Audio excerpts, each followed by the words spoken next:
السلام عليكم ورحمة الله تعالى وبركاته. مرحبا بكم، ان شاء الله تكونوا بخير. نتوما تشوفوا في هذا الفيديو هنا كما راكم تشوفوا، انا جبت لكم طريقة ناجحة 100% وتجيكم لي كريب يجيكم طري هايل. غير تابعوا الفيديو الاخير. دوك انا نعطيكم لي زانغريديون نحطهم لكم في صندوق الوصف.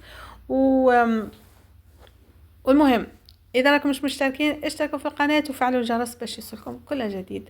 لهنا عندي 225 غرام تاع فرينه، درت لها شويه تاع الملح، هكا بانسيت سال هذاك شويه، ملعقه تاع السكر. نخلط المكونات كامل، ندير حفره هكا صغيره ونضيف 3 حبات تاع البيض. تقدروا تزيدوا كميه، يعني اذا حبيتوا تكثروا ضاعفوا الكميه ضاعفوها، واذا حبيتوا تنقصوا يعني تنقصوا. هي ما تجيكمش بزاف يعني، حتى كي ديروا هذه الكميه ماهيش مش حتجيكم بزاف. نخلطهم كامل مع بعض هكا بشويه، ونضيف غير شويه بشويه الحليب، ونبقى نخلط فيهم. على بالكم ساعات الفرينه تولي حبيبات هكاك. مهم اذا عطيلكم صفوها يعني عادي، من بعد كي تصفوها عادي. هنا نبقى نخلط فيها كامله كيما هكذا حتى نتحصل على خليط يكون ما يكونش كيفاش، ما يكونش جاري بزاف وما يكونش ثقيل ثاني. المهم هذه هي المكونات اللي لازم ديروها. هنا دوك نضيف الحليب اكل، ونبقى نخلط فيها هكا، نخلط فيها حتى ما يكونش فيها الحبيبات، ومام سي يكون فيها حبيبات انا صفيته. مهم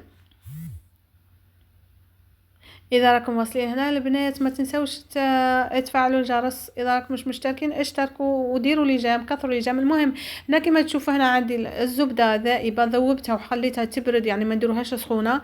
ذوبتها وحطيتها خلطتها يعني. انا عندي المقلاة هذه خاصه تاع الكريب، درت لها شويه تاع الزبده يعني دهنتها بالزبده وتكون سخونه يعني مليح، ونضيف كميه ملعقه هكا، ولا نقولوا اقل من الملعقه هذيك يعني، ما نعمروهاش بزاف باش ما تجيناش الكريب هذيك ما تجيناش خشينه، سورتو باش ما تكوناش خشينه هكذا. ومن بعد نقلبها من الجهه الاخرى.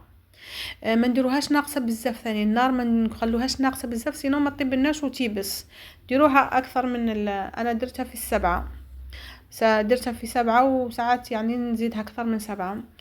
هنا حنزيد حبة ثانية هكذا باش تشوفوا برك. هذا مكان نضيف كل حبة بالحبة والحبة، ندير الزبدة هكا باش تجينا الكريب تجينا مليحة، ما تجيش يابسة. وهذا هو الكريب نتاعنا. تقدروا ديروا الشوكولا، تقدروا ديروا كيما تحبوا نتوما. هاو كيفاش راهم طريين روعة وناجحين، سيرتو ناجحين. هذه الطريقة ناجحة 100%. اذا كنتم وصلتوا لهنا ما تنسوش تفعلوا الجرس ولي جام، وقولوا لي رايكم في التعليقات. واذا راكم مش مشتركين راني نقولها لكم اشتركوا وفعلوا الجرس باش يوصلكم كل جديد. وسلام.